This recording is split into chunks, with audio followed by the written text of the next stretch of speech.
The word jihad is mentioned in the Quran about 41 times. The words mercy, peace, and compassion are mentioned about 355 times. Yes, come in. Come on in, Riazh. Sit down, please. Contrary to popular belief in most Western cultures, Islam is a religion that preaches peace and tolerance. Yes, Patricia.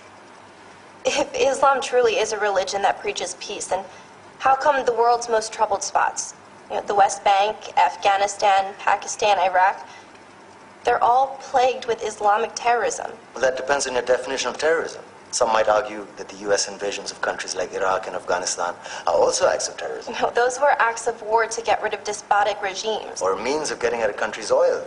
Conspiracy theories. Well, May I? Yes, please. Go ahead, Riazh.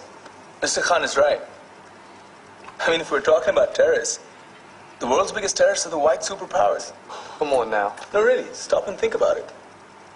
Explain 9/11. Okay. Do you know how many people died in the Twin Towers strike? Around 3,000. And do you have any idea how many people died in the bombing of Afghanistan? Take a wild guess. More than 15,000 people died. And that's just conservative figures. About 50,000 tons of explosives were dropped on innocent civilians. Men, women, children. Yeah, but that was because of the Taliban. Now that you brought it up, did you know that the Taliban was a creation of the CIA to fight the Russians? Whatever. They were still harboring terrorists.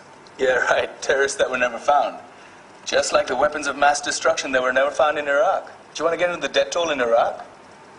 500,000 civilians and counting.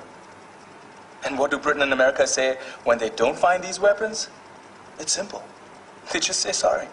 And still refuse to relinquish control of these countries. What are you trying to say? What I'm trying to say is that just because you're American, wear a fancy suit, and call yourself the president, doesn't make you any less of a terrorist. I'm saying that if you don't stop meddling in other people's countries, you will face a backlash. If Muslims like you feel that way, then why don't you get out of our country? We will. As soon as you promise to leave ours.